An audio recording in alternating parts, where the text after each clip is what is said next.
नारद जी तो बड़े प्रसन्न हो गए, दौड़ करके महाराज पहुंच गए द्वारिका। बहुत ध्यान से सुनना।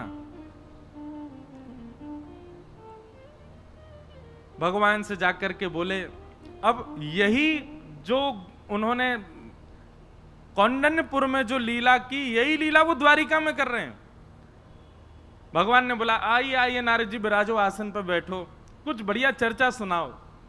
तो जैसे वहां कृष्ण की चर्चा सुना रहे थे, नारद जी यहां बैठकर रुक्मणी जी की चर्चा सुनाने लगे। आहा, ऐसे मृग नैनी है, ऐसी पैनी सी नाक है, ऐसे वाक्य होठ हैं, चाल ऐसी, गुण ऐसा, स्वभाव ऐसा, शीलवान ऐसी। अरे भैया, ऐसे प्रणाम करे संतन को, ऐसो बढ़िया प्रसाद बना के खवावे। ठाकुर जी बोले, चर्चा से तो यूं लग रही है बड़ी सुघड़ कोई कन्या है। नारद जी बोले, आपका विषय नहीं, आप मत सुनो। देवकी मैया, आप कहो तो या लड़की से बात करूं ठाकुर जी की? बोले, हाँ हाँ करो करो, बात करो, कैसे ब्याह होना चाहिए आपको। ठाकुर जी ने भी फिर मना किया, नहीं, नहीं अभी रुक जाओ, इतनी जल्दी थोड़े। विवाह प्रसंग में एक बार में हाँ नहीं करना चाहिए, थोड़ा विचार करना चाहिए। दो काम विचार करके करने चाहिए, एक तो घर बनाओ तो विचार करके बनाओ, और दूसरा विवाह करो तो विचार करके करो। जो इन दोनों में जल्दी करते हैं पछताते हैं। एक बार एक लड़का से कही, ये तुम लड़की देखने जा रहे हो, एक बार में हाँ मत करना, 3-4 बार मना करना। ये अच्छे गुण होते हैं, 3-4 बार पहले मना करो फिर हाँ कर देना। वो ठीक है। लड़की देखने गया, जैसे जाके बैठा, सब बात हुई। बोले कि बताओ भैया तुमका क्या मने? बोले, मुझे पसंद नहीं है, पसंद नहीं है, पसंद नहीं है, पसंद है, करा दो। सब बोले, जे क्या था? 3 बार मना किया, एक बार हाँ किया। ठाकुर जी भी मना कर रहे हैं। नारद जी ने वही सबरे चेला बुलाए दोबारा। बोले, अब सुनो, यही काम करो यहां बैठ के, रुक्मणी जी के गुण सुनाओ ठाकुर जी को 24 घंटा। और ठाकुर जी को किशोरी जी के, श्री रुक्मणी जी के रूप गुण की इतनी चर्चा सुनाई, इतनी चर्चा सुनाई कि ठाकुर जी को अब जहां देखें वही देखें रुक्मणी जी। नारद जी को बोले, ऐसा कर गए हो, अब तो कहीं देखूं वही दिखती है। तब फिर ये योजना बनी कि रुक्मणी जी ने जब जिज्ञासा प्रकट करी तो रुक्मणी जी का भाई रुक्मी शत्रु मानता था भगवान को। उसने शिशुपाल से परसों ही शादी तय कर दी। बोले, परसों ही ब्याह होगा। शिशुपाल से कहा, तुम बारात लेके आ जाओ, कहीं तुमसे पहले कृष्ण ना ले जाए। इतने में ही रुक्मणी जी ने पत्र लिखा। पत्र लिख करके ठाकुर जी को बुलाया, चले गए। अब आई ठाकुर जी की ब्याह की बेला। रुक्मणी जी वापस आ गई, पूरा नगर सजाया गया, ठाकुर जी आए। भगवान ब्याह के लिए जैसी पधारे, शिशुपाल उसका ब्याह होना था। कहते हैं बाराती संग सैनिक लेके आया था 1 करोड़ भगवान के विवाह में। और विवाह संपन्न होते ही ऐसी मारकाट मची, 1 करोड़ सैनिकों को मारा ठाकुर जी ने अपने विवाह में। पूरी यदुवंशी और सब में युद्ध हो गया वहां पर, और युद्ध में सब मारे गए। और तब ठाकुर जी रुक्मणी जी को लेकर के द्वारिका पधार। बताओ कैसा ठाकुर जी के जीवन में कब संकट नहीं आया। जन्म लियो संकट आयो, नेक बड़े भय संकट आयो, नेक और बड़े भय संकट आयो। ठीक ठाक भई कि ब्रज छोड़ के यहाँ आ गए, यहाँ पे आके चैन से बैठे ही है कि दोनों तरफ से मथुरा पर आक्रमण होने लगे। दौड़ करके द्वारिका गए तो फिर महाभारत युद्ध छिड़ गए, महाभारत से लौट के आए तो फिर ये सब क्रिया होने लगे। अरे अभी सुनियो, ठाकुर जी के जीवन में एक समय ऐसा नहीं रहा कि संकट नहीं रहा हो। विवाह में भी कुछ ना कुछ उत्पात मचता ही रहा। अब यहां तो गुड़ चढ़ी हो, वर्षा है जाती हो के अब सगुन है गो। ठाकुर जी के में तो 1 करोड़ सैनिक मरे, खून खून है गयो महाराज। ये अब सगुन नहीं है, जीवन है। ये संसार दुखालय, यहां सबके जीवन में कष्ट आता है। ठाकुर जी अपनी लीला से हम सबको संकेत दे रहे हैं। मैं परब्रह्म होकर के ये सब फेस कर रहा हूं, तुम तो मानव हो, इसलिए घबराओ मत। भगवान का रुक्मणी जी के साथ में विवाह हुआ। रुक्मणी लक्ष्मी है, और लक्ष्मी का विवाह केवल कृष्ण से होता है, केवल नारायण से होता है। लक्ष्मी किसी और की नहीं हो सकती। भगवान का विवाह रुक्मिणी जी के साथ में सुसंपन्न हुआ। तभी एक सत्राजित नाम का व्यक्ति रहता था द्वारिका में। उसको सूर्य नारायण भगवान ने एक मणि प्रदान करी थी। उस मणि की खास बात यह कि वो मणि हजारों किलो सोना रोज देती थी। बहुत ध्यान से सुनना, आज कथाक्रम बहुत है, इसलिए हम कथाक्रम कहते जाएंगे, छोड़ना नहीं एक क्षण की भी कथा। बहुत अच्छी अच्छी कथाएं हैं। तो उसके पास एक मणि थी, सेमंतक मणि, हजारों किलो सोना रोज देती थी वो मणि। भगवान को जब ये बात पता चली तो ठाकुर जी बोले, द्वारिका के सत्राजित यादव पर मणि है, हजारों किलो सोना रोज होता है, अकेला व्यक्ति इतने सोने का क्या करेगा। तो भगवान ने जाकर के एक प्रस्ताव रखा कि तुम ये मणि द्वारिका के कार्यालय में जमा करवा दो। इससे जितना सोना आएगा उसमें से जितना तुमको अपने लिए जरूरी लगता उतना रोज ले लिया करना। बचा हुआ जो तुम्हारी जरूरी का नहीं है वो कार्यालय में छोड़ देना। उससे हम द्वारिका का विकास करेंगे, लोगों का कर माफ कर देंगे, बच्चों की पढ़ाई आदि सब बढ़िया व्यवस्थित होगी यहां पर। भगवान का प्रस्ताव कोई गलत तो नहीं था। भाई जितना तुझे चाहिए तो रोज ले ले, 1000 किलो का तो कुछ नहीं कर सकता पर दिन। लेकिन मना कर दिया, नहीं मेरी मणि मेरे पास ही रहेगी, मैं नहीं दूंगा आपको। भगवान बोले ठीक है। लेकिन तीसरे ही दिन क्या हुआ कि उसी सत्राजित यादव का छोटा भाई मणि पहन करके नगर में दिखाता हुआ घूम रहा था। घोड़े पर बैठ करके जंगल की ओर गया तो एक शेर ने उसको मार दिया। मणि लेकर के शेर चला गया। आगे शेर को भालू ने मार दिया, मणि लेके भालू चला गया।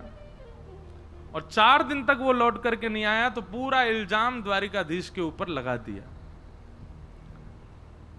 सोचो बंधुओं, जिनसे जीवन है, जिनसे पहचान है, जिनसे ही आप जी रहे हो द्वारिका में, उन्हीं द्वारिका के लोगों ने उनके ऊपर लांछन लगा दिया। सत्राजित यादव ने कह दिया मुझे तो संशय है, 3 दिन पहले कृष्ण आए थे मणि मांगने, मैंने देने से मना कर दिया। 3 दिन बाद मेरे भाई का अपहरण करके मार करके इन्होंने मणि चुरा के अपने पास रख ली है। संसार का नियम है, अच्छी बात बताओ तो उसका प्रचार नहीं करते। अब आप किसी को जाके कहो वहां पे कथा हो रही है, कथा में बहुत अच्छा आनंद आ रहा है, ऐसा उत्सव हो रहा है, ये हो रहा है, तो आदमी सुन के सो जाएगा। पर आप किसी को जाके बता दो, बोले पसानी रोड पे एक परिवार में ऐसा ऐसा घटना हो गई, और रास्ता में 4 लोगों को बताता हुआ जाएगा। बोले वो है ना पल्ली गली वालों, बाकी ऐसे ऐसे है बाकी घर में यूं है गो त्यों है गो। ये मानव का स्वभाव है, दुष्प्रचार बातों का बहुत जल्दी प्रचार करता है, अच्छे भावों का नहीं। पूरे द्वारिका में प्रचार हो गया कि भगवान श्री कृष्ण ने मणि चुराई है, और किसी के मन में ये संशय तक नहीं आया कि नहीं ऐसा नहीं हो सकता। सब बोले हो सकता है भैया।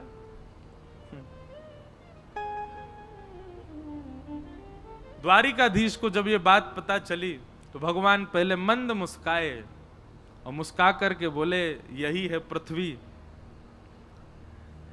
यहां आप दुनिया के लिए मर मिटिए, कुछ भी कर बैठिए। अरे इन सबको मथुरा से बचा करके द्वारिका लेके आया मैं। द्वारिका में कोई और नहीं रहता था, ये मथुरावासी ही सब द्वारिका गए थे भगवान के साथ। इसलिए आज भी भगवान के वंशज द्वारिका और गुजरात में पाए जाते हैं। वो अपने आप को आहिर बोलते हैं। अहीर समाज के जो लोग गुजरात में पाए जाएं वो सब भगवान की वंशज माने जाते हैं, क्योंकि भगवान संपूर्ण यदुवंशियों को संग लेकर के गए थे मथुरा से। भगवान बोले इनको मथुरा से बचा के लाया मैं, नई नगरी सोने की में बसाया मैंने। बच्चों का खाना पीना पढ़ना सब कुछ द्वारिका राजभवन से होता है। लेकिन एक बार भी किसी के चित्त में संशय नहीं आया कि भगवान ऐसा नहीं कर सकते। सबने विश्वास ही कर लिया, हो सकता है भगवान ने किया हो, कोई बड़ी बात नहीं है। एक बात सदैव याद रखना, जब आपके ऊपर गलत आरोप लगाए कोई और आपकी अगर गलती नहीं है तो आप मचलोगे नहीं। मचलता वही है जिसकी गलती होती है। एक गुप्त रहस्य है। आपने किसी से कहा है भाई तूने ऐसा ऐसा किया, नहीं तो किसने कह दी तेरी सौगंध, वाकी सौगंध, या की सौगंध, ये हो गई वो हो गई, और फिर ले सफाई। समझ जाना अति भक्ति चोरे लक्षण। ये बहुत सफाइयां दे रहा है, बहुत मचल रहा है, इसका मतलब हाँ हो सकता है इतनी बड़ी नहीं, पर इतनी भूल तो है। लेकिन किसी ने अपराध किया ही नहीं, गलती की नहीं, और उस पर आप अगर आरोप लगाएंगे, एक बार सीधे सरल भाव से कह देगा मैंने ऐसा नहीं किया, तुमको कुछ गलत भाव लगाओ, इसके बाद वो कुछ नहीं कहेगा, शांत चित्त बैठा रहेगा।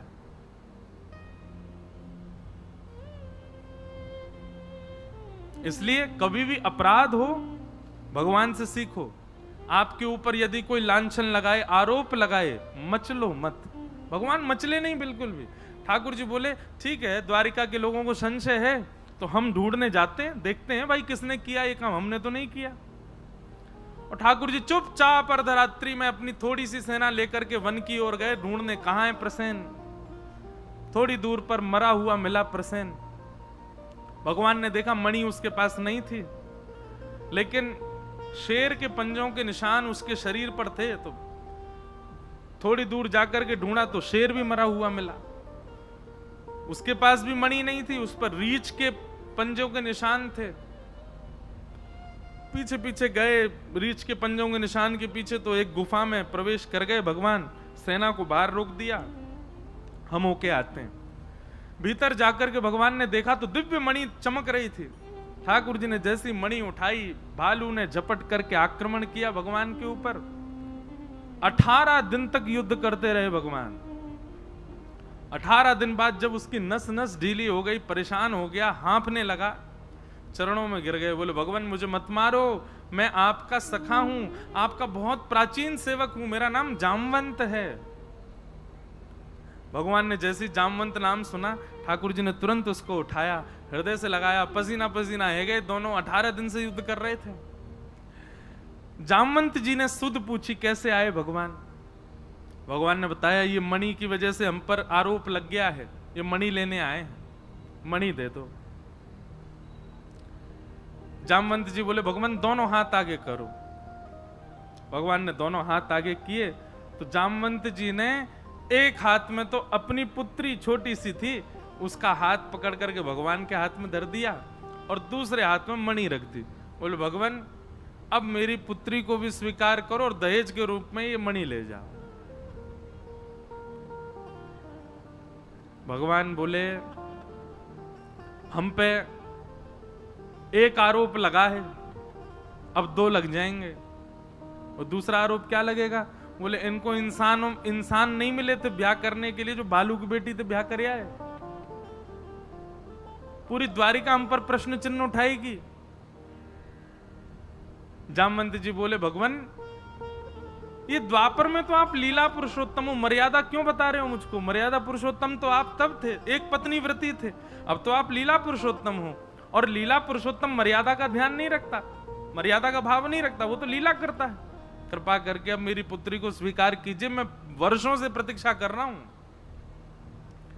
लंबी कथा है, बड़ी प्रसिद्ध कथा है कि जामवंत जी को पहले से ही मन था, जब जनक जी अपने हृदय से लगाते थे राम जी को, तो जामवंत जी दूर खड़े खड़े रुदन करते थे।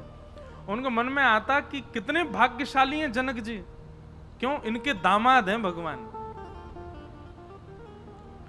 तभी ये सौभाग्य मुझे प्राप्त हो। तो भगवान ने आश्वासन दिया कि कोई नहीं, द्वापर में हम तुम्हारी इच्छा भी पूरी करेंगे। तो आज भगवान एक कथा है, बड़ी अच्छी कथा है कि भगवान जब रावण को मार करके आए वापस अयोध्या, राज तिलक आदि हो गया, तो जनक जी ने पत्र लिख करके भेजा। पत्र में लिखा था कि आप अपनी संपूर्ण सेना सहित, हमारी बहू, हमारी बेटी सहित, चारों दुल्हा और चारों बेटियां कुछ दिन के लिए जनकपुर आइए। सब आपसे मिलना चाहते हैं, आपको देखना चाहते हैं। आप 14 वर्ष बाद लौट करके आए हैं, सीता जी के दर्शन की सबको इच्छा है, सब माताएं बहनें याद करती हैं, आप कृपा करके यहां पधारिए। तो जैसे ही पत्र आया तो सारे बानर नाचने लगे, बोले हम भी जाएंगे, हम भी जाएंगे, हम भी जाएंगे, भगवान के ससुराल जाएंगे। तो प्रभु श्री राम बोले, हनुमान जी, जामवंत जी तैयारी करिए, लेकिन सुनिए, हम भरत लक्ष्मण शत्रुघ्न हम जाएंगे, चारों बहुएं जाएंगी और कुछ आप लोग चलेंगे, सारी बानर सेना नहीं जाएगी वहां पर। तो जितने बानर बैठे थे बेचारे सब उदास हो गए, बोले क्यों जय जय, हम क्यों नहीं जाएंगे? भगवान बोले, भाई देखो, बुरा नहीं मानना, तुम लोग सब बानर हो, छीन के खाना, झपट के खाना, किसी पे घुर्रा देना, ये सब तुम्हारा स्वभाव है। और ससुराल में हमको अपने मान की बड़ी बड़ी चिंता है, ससुराल में मान होना चाहिए, नहीं तो साली सरेज सब पकड़ लेती हैं फिर। और आप सब लोग जाओगे, कहीं भी बैठ जाते हो, कहीं भी घुस जाते हो, ये सब क्रिया करोगे तो हमारी ससुराल में बड़ी हंसी होगी। आप लोग तो यहीं रुको, यहीं अयोध्या में आनंद करो, हम होके आते हैं। तो बानर सब बोले, बोले हाँ सही बात है जय जय, रावण से मरना था, रावण से मरवाना था तो हमको आगे कर दिया, और जब मालपुआ मिलने हैं तो फिर हमको पीछे छोड़ के जा रहे हो, ऐसा तो मत करो जय जय। हनुमान जी, जामवंत जी से सब बानर कहने लगे, आप कह दो ना ठाकुर जी हमको ले चलें। तो जामवंत जी सबसे आगे गए, सबसे बूढ़े बुजुर्ग वही हैं। जामवंत जी बोले, भगवान आप बिल्कुल चिंता मत करो, ये सब कोई भी गलत हरकत नहीं करेंगे, मैंने सबको सिखा दिया, ये मुझको मेरा पालन करेंगे, जैसा मैं करूंगा ये सब वैसे ही करेंगे। भगवान श्री राम बोले, एक ट्रायल दिखाओ हमको। सामने खड़े हो गए जामवंत जी और पीछे सारे बानर बैठे। अब जामवंत जी इधर देखें तो सारे बानर इधर देखें, जामवंत जी एक हाथ उठावे तो सारे बानर हाथ उठावे, जामवंत जी खांसे तो सारे बानर खांसे, जामवंत जी उछलें तो सारे बानर उछलें। बोले भगवान ये ऐसे ही जाएंगे, ऐसे ही आएंगे, कुछ भी अपने मन से नहीं करेंगे, आपको इन पे भरोसा नहीं, मुझ पे तो है ना, ले चलो सबको। राम जी बोले, देख लेना जामवंत जी नाक नहीं कटे हमारी। बोले बिल्कुल चिंता मत करो। गए, भगवान पूरी सेना लेकर के गए। जैसे ही जनकपुर में प्रवेश हुआ महाराज, जनकपुर के लोग देख देख करके आश्चर्यचकित, ऐसी बिल्कुल जैसे परेड करते हैं ना, ऐसे चल रहे हैं सारे बंदर जामवंत जी को देखते हुए। द्वार पर सब लोग हाथ में थाली लिए खड़े हैं, उनमें फल वल भी रखे हैं, तो बंदरों को देख के सब भीतर जाने लगे। जामवंत जी जाना नहीं, कोई एक भी झपट्टा नहीं मारे, द्वार पे ही खड़ी रहो, फल वल लिए खड़ी रहो, कोई झपट्टा नहीं मारेगा, ये सब राम जी की सेना के बंदर हैं। महाराज पुष्प वर्षा हो, माला पहनाई जाए। अब बंदर को माला पहना रहे हैं, बंदर यूं ही देख रहा है। बोले क्यों? जामवंत जी भी यूं ही देख रहे हैं ना। पूरी जनकपुर में प्रशंसा होने लगी, राम जी बड़े प्रसन्न। राम जी बोले, जामवंत जी हमको बड़ी प्रसन्नता है, बस ये 3-4 दिन हमको यहां रहना, ऐसे ही रहें सब लोग, आप बिल्कुल चिंता मत करो। जनक जी ने एक सभा में भोजन का कार्यक्रम किया, बोले सबके साथ बैठ के भोजन होगा, सारे बानर भी भोजन पाएं। भोजन का कार्यक्रम हुआ महाराज, एक एक बानर के आगे चौकी लगाई गई, पहली बार चौकी पे पा रहे हैं बानर, और चौकियों पे सोने की थाल, वहां में कटोरी, वहां में मालपुआ, रसगुल्ला सब आ रहे हैं।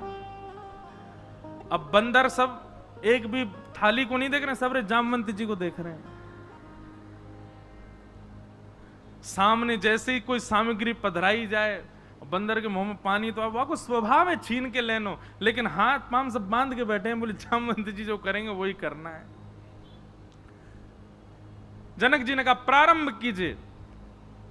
सबरे देख रहे हैं, तो जामवंत जी ने पहले तो जल लिया हाथ में, सबरे बानर जल ले रहे हैं, और जल लेकर के जामवंत जी मंत्र पढ़ रहे हैं, अन्नपूर्णे सदा पूर्णे, आहा, सब बानर ऐसे आचमन करें, आचमन करके जैसे भी सब बानर आचमन कर रहे हैं, पहली बार आचमन करके भोजन कर रहे हैं। जामवंत जी थाली की ओर देख रहे हैं क्या पाम है, लेकिन बानर सब जामवंत जी को देख रहे हैं, जे जो पाएंगे वही पानो है। जामवंत जी ने सबसे पहले फल उठायो, आम उठायो, जैसे ही आम उठायो सब बानरन ने आम उठायो। जामवंत जी घुमा घुमा के देखें, सब बानर भी घुमा घुमा के देखें। जामवंत जी ने जोर से दबाई, सुबह में से गुठली उछल गई, और जैसे ही गुठली उछली सब बानरन ने जोर से दबाया, बोले गुठली उछलनी चाहिए। अब जैसे ही गुठली उछली, जामवंत जी ने देखी गुठली कहां गई। मेरे हाथ से मेघनाथ निकल के नहीं भाग सकता, मेरे हाथ से रावण निकल के नहीं भाग सकता, मैं जामवंत बलवान, तू गुठली कैसे भाग गई। जामवंत जी को क्रोध आया, गुठली पकड़ने के लिए जैसे ही जामवंत जी कूदे, बानर बोले आक्रमण, कूद पड़ो सबरे। और महाराज यहां थे वहां, वहां थे यहां, यहां थे वहां, सबरे इधर उधर कूदे, थाली उछाल दें, कड़ी लिपटा दें। जनक जी महाराज एक खंबा के पीछे दुबक के खड़े, जे क्या हुआ। राम जी नीचे नजर करके बैठे, बोले हो गया जो खूब सिखा पढ़ा के लाए, लेकिन कुछ नहीं बचा। अब सबसे ज्यादा आत्मग्लानि हुई जामवंत जी को। जामवंत जी क्षमा मांगने लगे, लेकिन राम जी देखे ही नहीं रहे उनकी तरफ। तभी जनक जी को लगा कि राम जी को बहुत क्षोभ हो रहा है मन में, तो जनक जी दौड़ के आए और बड़े प्रसन्न मुद्रा में राम जी को हृदय से लगा के बोले, हमको बहुत प्रसन्नता है, ये देख करके इतना अच्छा लग रहा है, देखो कैसे रिपट रिपट करके एक दूसरे के रसगुल्ला ने छीन छीन के भाग रहे हैं, ये दृश्य देख के आनंद आ गया। तो राम जी को जैसे हृदय से लगाया तो दूर खड़े जामवंत जी बोले, मुझसे अपराध हो गया। राम जी दौड़ करके गए, जामवंत जी को हृदय से लगा, बोले अब चिंतित मत हो। बोले भगवान वैसे हृदय से लगाओ ना जैसे आप जनक जी को लगा रहे थे। मानो जामवंत जी के मन में भाव आ रहा था कि जैसे आप अपने ससुर जी को हृदय लगा रहे हो वैसे मुझे लगाओ ना। भगवान बोले जनक जी की तरह हृदय से लगाने के लिए तो जनक जी जैसा कार्य करना पड़ेगा, कन्यादान हमको, और वो अब नहीं होगा, वो होगा द्वापर में। आपके कुल की कन्या को हम स्वीकार करेंगे। और आज वही दिन आया जब जामवंत जी ने ठाकुर जी को याद दिलाया, तो जामवती का हाथ भगवान के हाथ में देकर पाणी ग्रहण किया, विवाह हुआ। और आज श्री जामवंत जी को ठाकुर जी ने अपने हृदय से लगाया। इतना रोए जामवंत जी, ऐसा सुख उनको अनुभव हुआ। ऐसी ठाकुर जी की लीला। तो जामवती के लेकर के भगवान वापस आए। 2 विवाह भगवान के हो गए, रुक्मणी और जामवती। मणि लाकर के भगवान ने पूरी दुनिया को दिखा दी, और जामवती जी ने गवाही दे दी, बोले भगवान ने नहीं चुराई थी, ऐसे ऐसे पूरी घटना हुई थी। द्वारिका के लोग भगवान के आगे घुटने टेक करके बैठ गए, क्षमा मांगने लगे, भगवान हमको क्षमा कर दो, हमने बिना विचार किए आपके ऊपर प्रश्न उठाया। भगवान बोले संसार का नियम है, आप लोगों को क्षमा मांगने की आवश्यकता नहीं। समंतक उपाख्यान बहुत बड़ा है, आगे भी बहुत चला। फिर जिसकी वो मणि थी सत्राजित यादव, उस पर सब लोग चिल्लाने लगे, तेने भगवान पर कैसे आरोप लगाया। तो उसने आरोपों से बचने के लिए अपनी पुत्री सत्यभामा का ब्याह भगवान से कर दिया। और भगवान का तीसरा ब्याह सत्यभामा के साथ में हुआ। कितने ब्याह हो गए? 3। सत्यभामा के साथ भगवान का ब्याह हुआ। चौथा ब्याह हुआ भगवान का श्याम सुंदर श्री यमुने महारानी की कालिंदी के साथ में, यमुना जी के साथ में भगवान का ब्याह हुआ। बंधुओं, यमुना जी कौन है? अनेक भाव बताए जाते हैं, परंतु श्री यमुना जी जब श्री किशोरी जी और ठाकुर जी दोनों कुंज में क्रीड़ा करते हैं, और क्रीड़ा करते करते, विलास करते करते, रास करते करते जब दोनों के प्रश्वेत के बिंदु श्रम जल प्रकट होता है, वही श्रम जल श्री यमुना जी हैं। किशोरी जी और ठाकुर जी के अंग का श्रम जल ही श्री यमुना जी के रूप में प्रकट हुआ है। इसलिए यमुना जी एकमात्र ऐसी सहचरी हैं जो किशोरी जी के पक्ष की भी हैं और ठाकुर जी के पक्ष की भी हैं।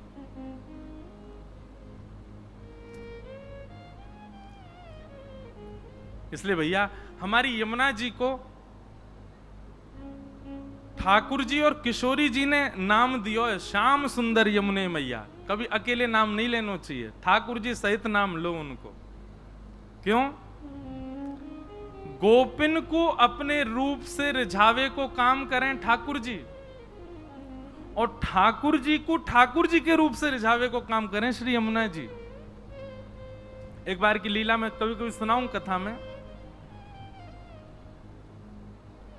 मान लीला, मान लीला कहा होवे, बड़ी अद्भुत है ठाकुर जी की मान लीला। मान लीला ऐसी है कि दोनों युगल जाएंगे कुंज में, और कुंज में जाकर के बोल के कहेंगे, श्री जी, ठाकुर जी कहेंगे, श्री जी एक काम करो, अब मान लीला करें न, एक देर आप रूठ जाओ, मैं आपको मना लूं, कोई बात नहीं है, ऐसे रूठ जाओ। तो श्री जी बाकायदा बैठेंगी, बैठ करके और फिर रूठेंगी ठाकुर जी से, काय बात शुरू जी, कोई बात नहीं है, ऐसी रूठी है। अब ठाकुर जी उनको मना रहे हैं, कभी चरणन में बैठ जाएं, कभी मोर बन के आवे, कभी नाच के दिखावे, कभी कछु गा के सुनावे। आज मुंह पे एक पर्ची में दियो भी है कोई ने कि महाराज जी एक मान लीला को पद सुनाए दो।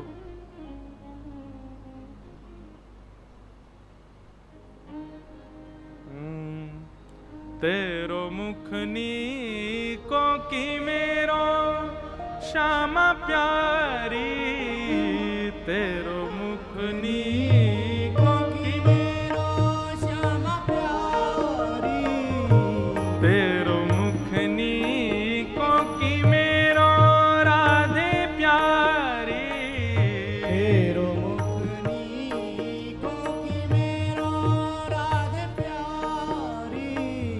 ठाकुर जी और किशोरी जी दोनों निकुंज में बैठे हैं और दर्पण लेकर के ठाकुर जी किशोरी जी से पूछ रहे हैं, हे श्यामाजू नेक देखियो तो सही हम दोनों में कौन ज्यादा सुंदर है, नेक बताओ तो सही हम दोनों में सुंदरता कौन में ज्यादा है। सूरदास जी वर्णन कर रहे हैं, तेरो मुखनी को की मेरो श्यामा प्यारी, तेरो मुखनी को की मेरो श्यामा प्यारी, दर्पण ले बैठो मृग नैनी, दर्पण ले बैठो मृग नैनी, सांची कहो वृष भानु दुलारी, सांची कहो वृष भानु दुलारी, तेरो मुखनी को की मेरो श्यामा प्यारी, तेरो मुखनी को की मेरो श्यामा प्यारी, तेरो मुखनी को की मेरो राधे प्यारी, तेरो मुखनी को की मेरो राधे प्यारी। अब ठाकुर जी पूछ रहे हैं, हे श्यामाजू हम दोनों में कौन ज्यादा सुंदर है, नेक देख के बताइयो दर्पण में, तुम ज्यादा चौकी लग रही हो कि मैं। अब किशोरी जी कहा कह रही हैं, हमसे कहो तुम ही क्यों ना देखो, हमसे कहो तुम ही क्यों ना देखो, हम गोरी तुम श्याम बिहारी, हम गोरी तुम श्याम बिहारी, मेरो मुख जैसे चंद उजियारो, मेरा मुख जैसे चंद उजियारो, तुमरो मुख जैसे रैन अंधियारी, तुमरो मुख जैसे रैन अंधियारी, तेरो मुखनी को की मेरो श्यामा प्यारी, तेरो मुखनी को की मेरो श्यामा प्यारी। किशोरी जी व्यंग में हंस करके बोली हैं, हम ते पूछ रहे हो कौन सुंदर है, हाँ नहीं बताओ ना कौन सुंदर लग, आज मैं बढ़िया वारो श्रृंगार करके आया हूं। ठाकुर जी से श्री जी बोली, हम गोरी तुम श्याम बिहारी, तो हमारो रूप तो ऐसो जैसे पूर्णिमा को चंद्रमा, और तुम ऐसे जैसे चंद्रमा के चारों तरफ को अंधियारो। ठाकुर जी को तो मोह उतर गो, श्री जी जी कोई बात है, ऐसे बोलना चाहिए हैं, तो न्यो कह दो कारो है, न्यो कह दो सांवलो है, कछु और ने धक्के बोल दो, सीधे बोल रही हो कि मैं अमावस्या की रात्रि हैं, अंधेरों कौन बोले। हमारे परिकर में भी एक आध लोग सांवले हैं, वो जैसे यहाँ में तो हमके अंधेरा कायम रहे, अंधेरो आगो साक्षात चल करके। भैया लेकिन एक बात बताऊं, जितने वो सांवरे लोग हैं, बुरा मत मानियो, आपसे ज्यादा कार्य तो हमारे वृंदावन ठाकुर जी हैं। ये कोई कारोपन थोड़ी, कारो देखो जाओ, देखो बिहारी जी को देखो, जे हैं कार्य कार्य। लेकिन श्री जी बड़ो आनंद लें ठाकुर जी से, यूं कह रही हैं, हमारो मुख तो चंद उजियारो, तुमरो मुख रेन अंधियारी। सो ठाकुर जी रूठ गए, और जैसे ही ठाकुर जी रूठे हैं, श्री जी उनको मना रही हैं। कितने सुंदर शब्द हैं, यही मान लीला है। एक रूठे दूसरों मनावे। अब श्री जी कैसे शब्द प्रयोग कर रही हैं? ओ तुमरे नयन में मोटो मोटो कजरा, तुमरे नयन में मोटो मोटो कजरा, तुमरे नयन में मोटो मोटो कजरा, तुमरे नयन में मोटो मोटो कजरा, हमरे नयन में तुम बनवारी, हमरे नयन में तुम बनवारी। ओहो, अरे नंद नंदन यशोदा मैया ने कैसो मोटो मोटो काजर लगा के तैयार कियो लाला। ठाकुर जी बोले, अब तुम हमसे सीधे अंधियारों कह रही हो, काजर की उपमा काहे को दे रही हो? बोले मैं यामारे दे रही हूँ लाला, तुम तो फिर भी काजर लगा के आओ, पर मैं तो काजल ना लगाऊं। ठाकुर जी बोले क्यों, आप काजल क्यों ना लगाओ? बोले क्योंकि मेरे नेत्रन में तो आप बस रहे हो, तुमको काजल की कहाँ आवश्यकता। हमरे नयन में तुम बनवारी, हमरे नयन में तुम बनवारी, तुम तो नख पे गिरिवर धारो,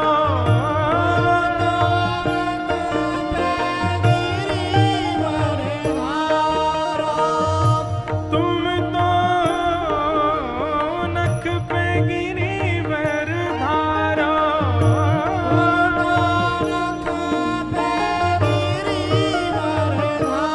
और हम उर्धार रहे गिरधारी, हम उर्धार रहे गिरधारी, तेरो मुख नीको कि मेरो श्यामा प्यारी, तेरो मुख नीको कि मेरो श्यामा प्यारी, तेरो मुख नीको कि मेरो श्यामा प्यारी, तेरो मुख नीको कि मेरो श्यामा प्यारी। हे सूरदास या छवि की शोभा, दास या छवि की शोभा, इन नैनन सो तरत नटारी, इन नैनन सो टरत नटारी, तेरो मुख नीको कि मेरो श्यामा प्यारी, तेरो मुख नीको कि मेरो श्यामा प्यारी, हे मेरो श्यामा प्यारी, मेरो श्यामा प्यारी, मेरो राधा प्यारी, मेरो राधा प्यारी। ठाकुर जी गा रहे हैं और किशोरी जी से कह रहे हैं कि हे लाडली जो, तेरो मुख नीको कि मेरो। किशोरी जी बोली हमारा मुख तो चंद्रमा, तुम्हारो मुख ऐसे कोई रेन अंधियारी। और फिर भागवत मना कैसे रही हैं? तेरो नयन में मोटो मोटो कजरा, हमरे नयन में तुम बनवारी, तुम तो नख पे गिरिवर धार्यो, हम उर्धार रहे गिरधारी तेरो। इतने में ही ठाकुर जी तो हंस गए, सबरो मान मान भूल गए, किशोरी जी को अंक में भर लियो। पर एक बार मान लीला में कहा भयो,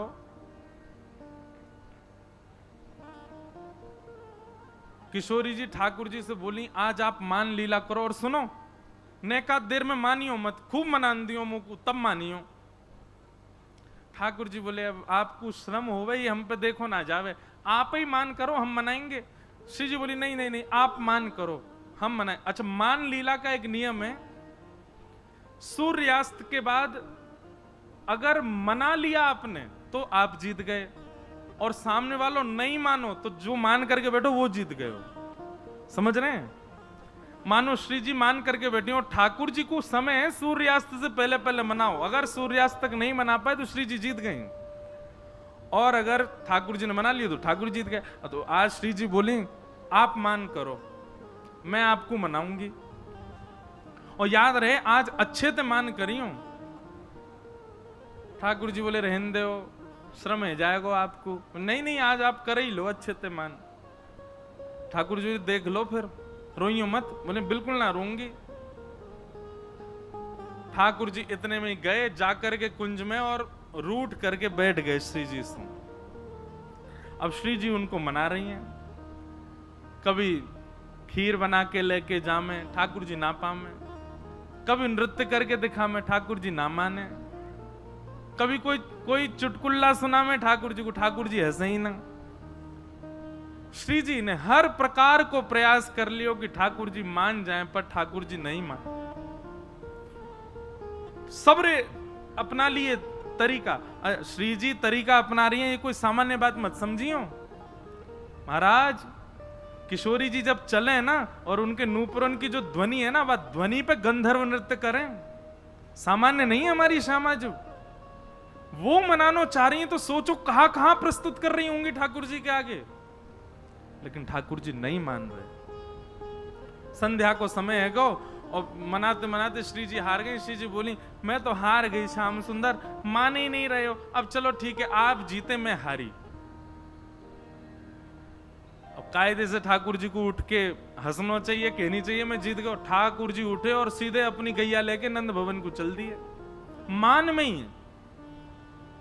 श्री जी बोली ये तो ठीक ना है, संध्या है गई आपने मान लीला विश्राम क्यों ना करी। ठाकुर जी गुम सुम चुप बिल्कुल मौन अवस्था में चलते ही चले गए। श्री जी मनाती जा रही हैं, ठाकुर जी माने ही नहीं। और लाल जी सीधे नंद भवन में भीतर चले गए और जाके अपना भोजन पानी करके विश्राम कर गए। पूरी रात श्री जी को नींद नहीं आई। और दिन की प्रतीक्षा करें, कल हमें कल बताऊंगी इन्हें, ऐसे कैसे कर लियो। दूसरे दिन कुंज में श्री जी पहुंची, ठाकुर जी आए वही मोह लटको भयो है। श्री जी आई वही ये तरीका ना है जे मान लीला को कोई नियम ना है, रात में आप बिना मान लीला विश्राम किए चले गए और सवेरे तो फिरते मान कर रहे हो, जे कोई तरीका है। ठाकुर जी कोई प्रत्युत्तर ही नहीं दे रहे, आके सीधे फिर बैठ गए मान में ही।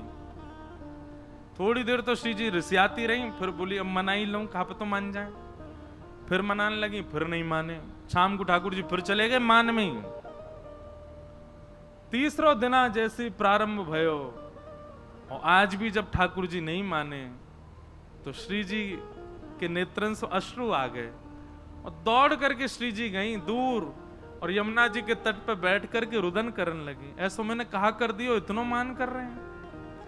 और जैसे एक अश्रु बिंद आपको निकर करके श्री यमुना जी में जाकर के जैसे ही गिरो, संपूर्ण यमुना जी को जल उष्ण है गया, तपने लगा, भाप उड़ने लगे। महाराज यमुना जी ने उस अश्रु बिंदु को समेट करके अपने भैया यमराज के पास गई और यमराज के पास जाकर के वो अश्रु बिंदु प्रदान करके बोली भैया आपके संपूर्ण यमलोक में इतनी वेदना में कोई है जितनी वेदना में ये अश्रुबिंद है। तो यमराज जी ने जब हाथ में लिए तो हाथ पजरन लगे श्री यमराज जी के और बोले इतनी वेदना में तो कोई नहीं है यहाँ पे, कौन को ये वेदना है रही है, ये तो पृथ्वी की सबसे बड़ी वेदना है, या वेदना को तो कोई पार ही नहीं है। यमुना जी ने अपनी कमर कसी, बोले मैं देखूं, रुको। तुरंत प्रकट है गई और श्री जी के चरणन में बोले कि कौन ने आपके नेत्रन से अश्रु प्रवाह करवायो, नाम बताओ आपको। ललिता विशाखा आ गई, यमुना जी से बोली, हे श्याम सुंदर यमुना जी। अच्छा, अभी यमुना जी का नाम श्याम सुंदर नहीं पड़ा, केवल यमुना जी हैं। कालिंदी, हे कालिंदी जी, श्री जी के नेत्रन से अश्रु कौन निकलवा सके? कौन इतनी वेदना दे सके? बताओ आप, कोई में है सामर्थ्य? एक ही है, नंद जी को लाला, वही परेशान करे इनको, वही ने आज इनको श्रम दियो है। यमुना जी बोली, या नंद के लाला तो मैं बताऊं आज। यमुना जी इतने में ही गई, कुंज में जाकर के अपने जो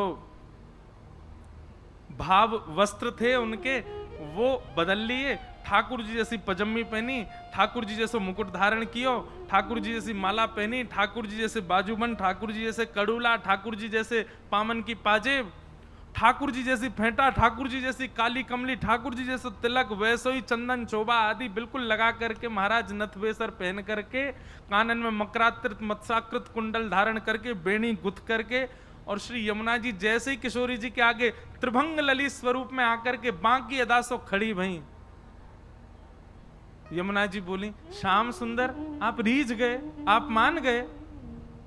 यमुना जी बोली, श्याम सुंदर ना हूं मैं, यमुना जी हूं, कालिंदी हूं। किशोरी जी बोली, आप तो बिल्कुल लग ही नहीं रही हो, ऐसी लग रही हो ठाकुर जी आ गए। बोले, हम बे जे अपने रूप को बड़ो गुमान करे, अपने रूप ते सबन को बड़ो श्रम करावे, आज या के रूप ते यही को श्रम कराऊंगी मैं। श्री जी बस आप जब बुलाऊं तो आ जाइयो। बहुत मधुर कथा। ठीक है, अब ठाकुर जी तो मान करे बैठे कुंज में, इतने में ही वही टेढ़ी मेढ़ी ललित गति चाल, टेढ़ी मेढ़ी चाल, बेणी कभी घुमा रहे हैं, कभी कभी जैसे ठाकुर जी चले वैसे यमुना जी चलती भई आई। और नूपुरन की छम छम छम ठाकुर जी ने जैसे सुनी, ठाकुर जी बोले, जे तो मेरे नूपुरन की आवाज है, आ कहां रही है? पीछे मुड़ करके जैसे ही देखी तो महाराज दूसरे श्याम सुंदर घूम रहे हैं। किशोरी जी बोली, अरे ये तो श्याम सुंदर है। श्याम सुंदर ने जैसे देखो, बोले दूसरे श्याम सुंदर ये कहां थे आगो? ठाकुर जी गए सामने जाके खड़े है गए, तुम कौन?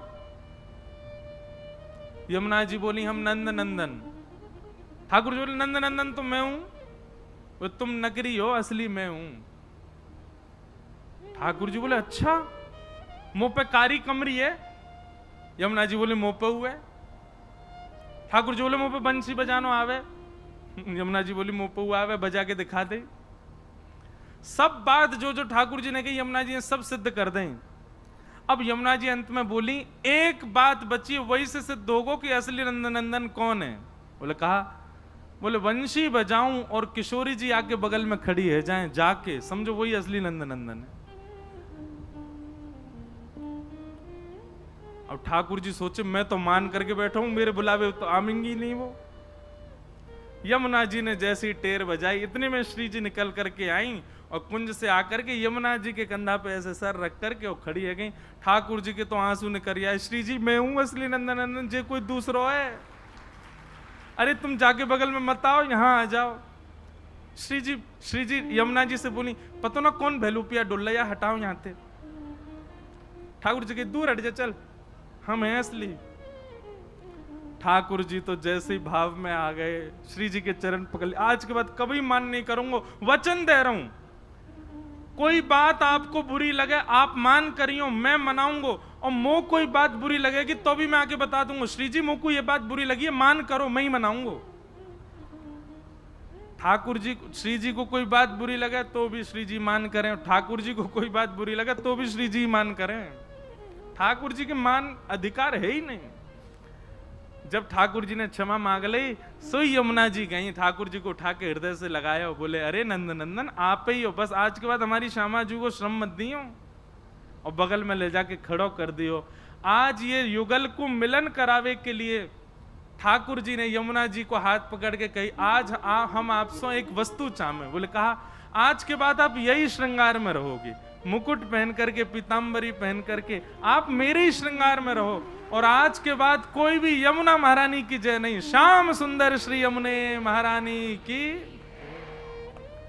श्याम सुंदरा हैं, बिल्कुल ठाकुर जी जैसी हैं। देखो जे खड़ी, वैसे ही कमल लेकर के, वैसे ही मुकुट, वैसे ही माला, वैसे ही सबरो स्वरूप। श्री यमुना जी वैसे ही रहे में जैसे ठाकुर जी। बड़ी कथाएं मान लीला में, इतनी कथाएं यमुना जी की। यमुना जी को प्रणाम। भगवान को ब्याह हुआ, ऐसे भगवान के 8 ब्याह हुए और यही भगवान की अष्ट पटरानियां हैं। भौमासुर नाम का एक दैत्य था, उसके यहाँ 16,000 राजकुमारियां बंदी थीं। 16,100 राजकुमारियों को ठाकुर जी ने मुक्त करके उनसे भी ब्याह किया। 16,108 भगवान के ब्याह हुए। भगवान ने किसी स्त्री विशेष से ब्याह नहीं किया। भगवान की प्रथम अष्टपटरानियां 8 प्रकृति हैं। प्रकृति के 8 अंग कौन कौन से? पृथ्वी, जल, अग्नि, वायु, आकाश। हमारे भीतर 4 तत्व हैं, उनमें से 3 तत्व मन, बुद्धि और अहंकार।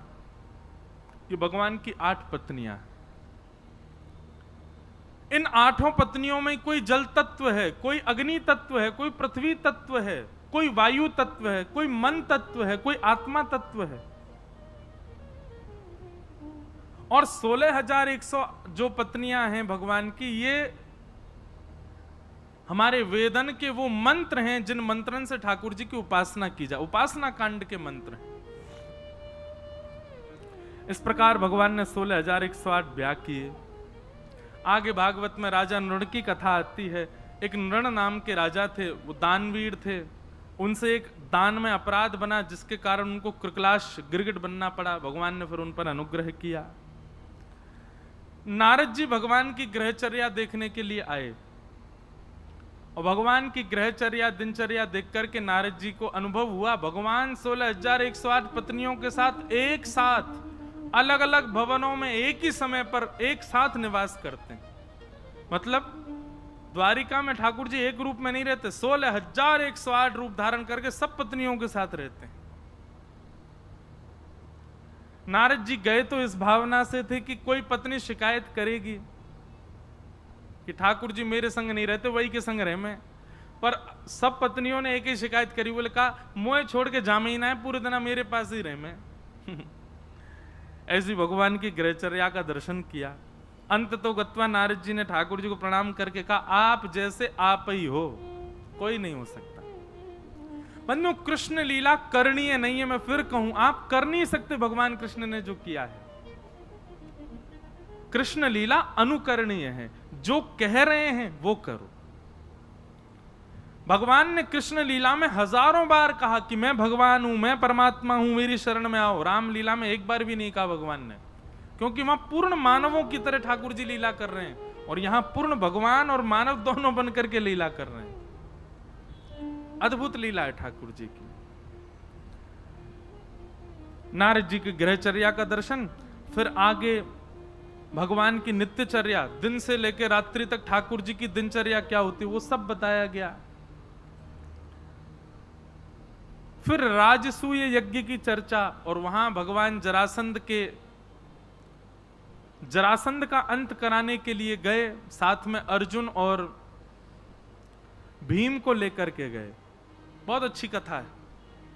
यही जरासंध जिसने मथुरा पर चढ़ाई की थी, इसको भगवान ने 18 बार 16 बार इसकी सेना को मार दिया, उसको नहीं मारा। और 17वीं बार जब वो आया तो भगवान रण छोड़ के भाग लिए। आज उसी जरासंध ने 20,000 राजकुमारों को बंदी बना रखा था। भगवान को जब ये बात पता चली तो भगवान अर्जुन और भीम के साथ जरासंध के यहां रूप बदल करके गए, ब्राह्मण का रूप धारण करके। क्योंकि जरासंध का नियम था कि वो ब्राह्मणों को मुंह मांगा दान देता था। जैसे ही दोनों गए, आपने जाकर के वरदान मांगा। जरासंध ने कहा मांगो क्या चाहिए, तो कहा कि युद्ध दो। जरासंध हंस करके बोले क्षमा करना, ब्राह्मण कभी युद्ध नहीं मांग सकता, आप कोई और हो, रूप दिखाओ। भगवान ने अपना रूप दिखाया तो जरासंध बोला आप तो रण छोड़ के भाग गए थे, आपसे मैं युद्ध नहीं करूंगा, भगोड़ों के साथ युद्ध नहीं करता। अर्जुन ने अपना रूप दिखाया तो बोले बालकों के साथ मैं युद्ध नहीं करता। भीम ने जब अपना रूप दिखाया, जरासंध बोला हाँ जे मेरे टक्कर का आओ। अब भीम और जरासंध सूर्य उदय होते ही दोनों कुश्ती लड़ते हैं, लड़ाई करते हैं, और पूरे दिन जरासंध भीम को मारता है, और कृष्ण और अर्जुन दोनों बैठे बैठे केला खाते रहते हैं, देखते रहते हैं युद्ध। उसने ये कहा कि आप मेरे मेहमान हो, मैं आपको तकलीफ नहीं दूंगा, लेकिन हाँ भीम से मेरा युद्ध है तो पूरे दिन इसके संग युद्ध करूंगा। शाम को जब सूर्यास्त हो जाता तो कृष्ण अर्जुन दोनों जाते, भीम को कंधा पर टांग करके कमरा में ले जाते, वहां उसके बेचारे के मल्लम पट्टी करते, वो बाम फाम लगाते। ठीक है जा भैया, सुबह फिर लड़ना हो तो है, रात रात में ठीक होना जरूरी है, सुबह फिर युद्ध होगा। 3-4 दिन हो गए, भीम की महाराज पसली पसली दर्द करने लगी। भीम को लिटा करके पूरे लेप आदि लगा करके भगवान और अर्जुन दोनों हंसते भय प्रसाद पा रहे थे, खूब जोर जोर से धक्का मार के हंसे। भीम बोला, इसलिए आए हो मेरे साथ हैं? पूरे दिन आप जैमते रहते हो, हंसते रहते हो, एक बार भी यूं नहीं सोच रहे कि मैं कैसे ठीक हूं? भगवान उठ करके गए, क्या बात है, क्यों इतना उदास होता है? मुझे बचाइए, कैसे मारूं इसको? भगवान बोले, युद्ध करते समय थोड़ी एक आध बार मुंह को देख लेकर, वहां तो कुछ बताऊं, तू देखे ही ना है, तो को अपने बल पे इतना अहंकार है, तेरे को लगता है तू सब कर लेगा, कभी कभी देखा कर। हमारे संत जन आज्ञा करते हैं, भीम कौन है? सब लोग इधर देखो, मैं आप हम सब भीम हैं। और जरासंध कौन है? कर्म। हम नित्य अपने कर्म से लड़ रहे हैं, पर कभी कभी हमको लगता है कि हम लड़ लेंगे, हम निकल जाएंगे, हम सब कर लेंगे। अरे अपने ऊपर विश्वास है, हमको अच्छी बात है, विश्वास होना चाहिए अपने ऊपर। पर भगवान कहते हैं बीच बीच में नेक दृष्टि डाल के मुंह को देख लेकर, कहा पतों में कुछ अच्छो बता दूं, कभी कभी कथा सुन लेकर कहा पतो कुछ और तेरे प्रश्नन के उत्तर वहां दिला दूं। लेकिन तो को अपने बल पे इतना भरोसा है, इतना विश्वास होना अच्छी बात है, अहंकार होना गलत बात है। भीम से बोले मेरी ओर देखियो, भीम बोलो ठीक है। दूसरे दिन भीम ने भगवान की ओर देखा तो भगवान ने पत्ता बीच से अलग कर दिया। भीम समझ गया, उसने वही दाव पेच खेला, एक पैर पर अपना पैर रख करके दूसरे पैर को खींच दिया, बीच में से जरासंध अलग हो गया। अब भीम अपनी भुजा उठाने लगा, मार दिया मैंने, आज इसको नष्ट कर दिया। भगवान बोले पीछे देख, पीछे देखी तो फिर खड़ा हो गया, फिर दिए महाराज घुमा घुमा के मारे। रात में बेचारा फिर गिर गया, भगवान फिर लाद के लाए उसको कमरा में, फिर बाम फाम लगाए। भीम बोला आज तो आपकी ओर देखा था मैंने। भगवान बोले देखा था, पर मैं जीतूं इस भावना से देखा था। मानव का अधिकार कर्म पर है, फल पर नहीं। फल की कामना से मेरे पास मत आ, केवल अपने कर्म को सुदृढ़ मैं कर सकूं इस भावना से मेरे पास आ। नाथ मैं ये करने जा रहा हूं, बस मैं अच्छे से करूं, फल क्या मिले भगवान बोले वो मेरे हाथ में, उसकी चिंता मत करो। तैने मेरी ओर किस भावना से देखा कि फल क्या चाहिए? फल चाहिए, जीतना है, फल की कामना नहीं। भीम बोला ठीक है, शरणागति भाव से देखना। दूसरे दिन भीम ने शरणागति भाव से देखा कि हे नाथ, मुझे जीत की चिंता नहीं, मुझे हार की चिंता नहीं, बस मैं जो युद्ध कर रहा हूं इसमें मुझे गति प्राप्त हो, जो भी मिले बस मिले। भगवान की ओर देखा, भगवान ने पत्र अलग करके विपरीत दिशा में फेंका। समझ गया, बीच से जरासंध को अलग करके विपरीत दिशा में फेंका और जरासंध का वध हो गया। तो कर्म रूपी जरासंध से हम सब भीम लड़ रहे हैं, पर अहंकार वश होकर के लड़ रहे हैं। ठाकुर जी की ओर कभी कभी दृष्टि डाला करो, कथा में कभी कभी आके बैठा करो, क्या पता कोई ऐसा सूत्र मिल जाए जिससे आप अपने जीवन के जरासंध को नष्ट कर सको। भगवान ने जरासंध का वध कराया, 20,000 राजकुमारों को वहां से मुक्त करके सीधे हस्तिनापुर गए और वहां पर राजसूय यज्ञ में जाकर के पांडवों का यज्ञ पूर्ण कराया। अब आगे कथा आती है, सूर्य ग्रहण पड़ा, भगवान कुरुक्षेत्र गए, वहां ब्रजवासियों से मिले।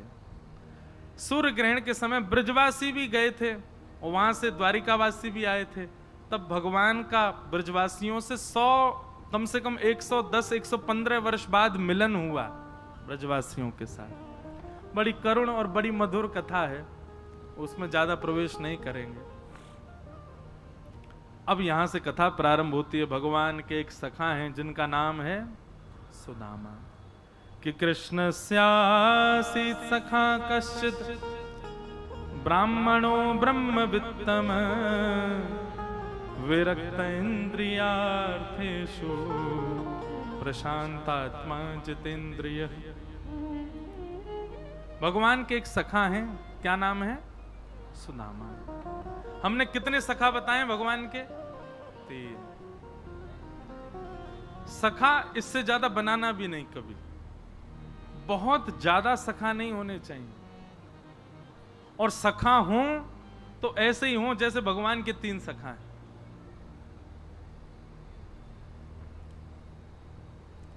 अर्जुन, उद्धव और सुदामा। भागवत जी में बंधुओं सुदामा जी का नाम नहीं है, केवल ब्राह्मण कहकर के संबोधित किया। भगवान का एक सखा ब्राह्मण था, एक ब्राह्मण सखा था। क्योंकि वे नित्य भगवान के नाम को ही अपना दाम मानते थे, अपना सर्वस्व मानते थे, इसलिए विद्वत जनों ने उनका नाम सुदामा बताया। यथा नाम तथा गुण। मैंने कहा ना, प्राचीन काल में लोगों के नाम ऐसे नहीं रखे जाते थे, उनके गुण के अनुसार नाम होते थे, इसलिए उनका नाम सुदामा। एक ही गुरुकुल में पढ़े, भगवान श्री कृष्ण के साथ में 24 घंटा संग रहे। सखा और मित्र 2 होते हैं, स खादति स खेलति या सा सखा, और यदा कदा मिलती या सा मित्र। कभी कभी मिले, काम पड़ने पर मिले, जरूरत पड़ने पर मिले, वो मित्र है। और जो संग में ही रहे, संग ही खाए, संग ही सोए, एक ही वस्त्र दोनों पहन लेते हैं, उसको कहते हैं सखा। सुदामा जी सखा हैं भगवान के। ऐसे श्री सुदामा जी। पावन कथा सबने सुनी है सुदामा जी की, पर मैं कुछ कुछ भाव उनके जो विशिष्ट हैं वो कह दूं। नवदा भक्ति में एक भक्ति का नाम है सख्य भक्ति, और सख्य भक्ति पर अधिकार हमारा नहीं होता। हम बाकी की सारी भक्ति ठाकुर जी की कर सकते हैं, पर सख्य भक्ति हम तभी कर सकते हैं जब ठाकुर जी हमसे रीझे हुए हों। भाई सखा आप किसी को तभी बना सकते हो जब सामने वाला आपसे रीझा हुआ हो। बिना उसकी अनुमति के आप उसको सखा नहीं बना सकते।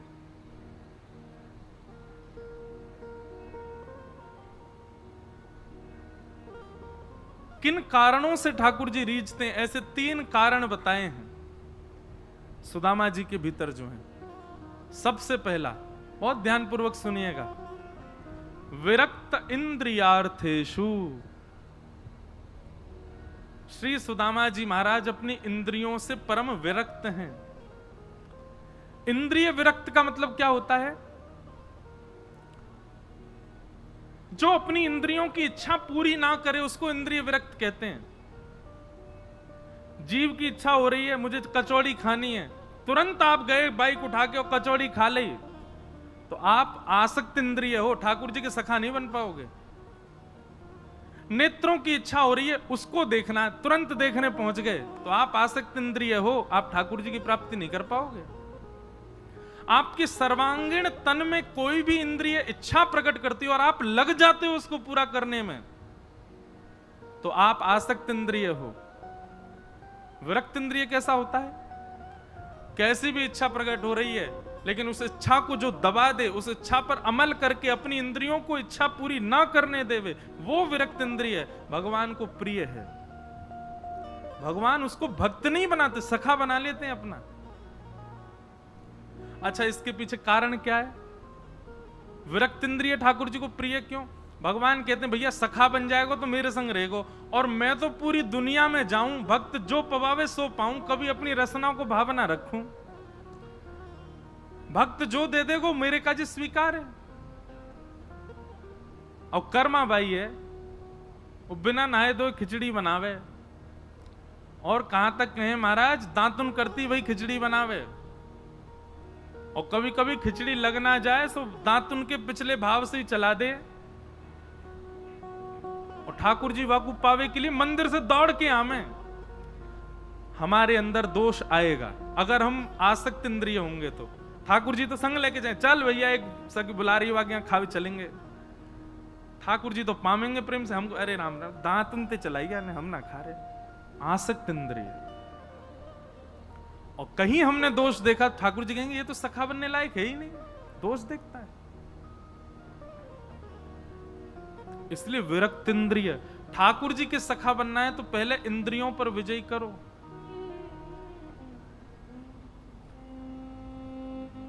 सबरी ने बेर खिलाए ठाकुर जी को। सबरी बेर कैसे खिलाती? पहले चख के देखती, अगर खट्टा होता तो दूर रख देती, मीठा होता तो ठाकुर जी को दे। ठाकुर जी बिना संकोच बिना विचार किए तुरंत पा लेते। बीच बीच में सबरी बेर देती, ठाकुर जी के मुख में बेर होता तो ठाकुर जी लेके, लो लक्ष्मण पाओ।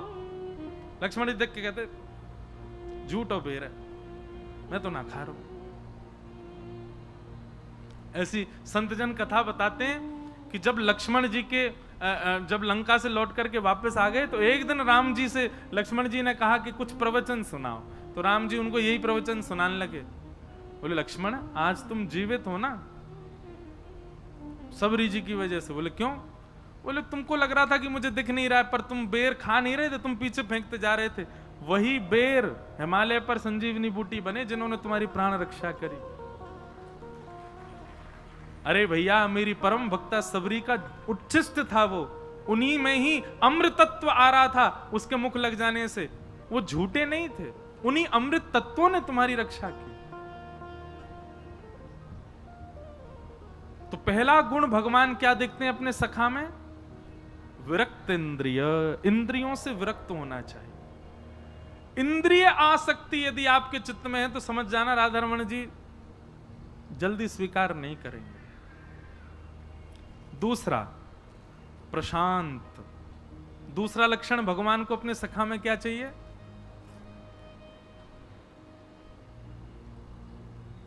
क्या चाहिए? प्रशांत। अभी स्थिति क्या है? हम बोलते रहते हैं ठाकुर जी प्रशांत रहते हैं, चुपचाप सुनते रहेंगे यूं ही बैठे बैठे।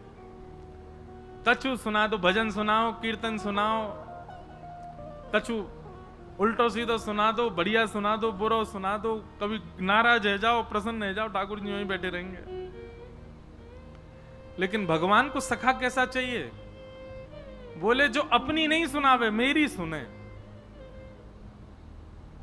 क्षमा करना, ये 3 घंटा 4 घंटा कथा होती, आप सब प्रशांत हो जाते हो, आप सब बोलते नहीं हो, सुनते हो।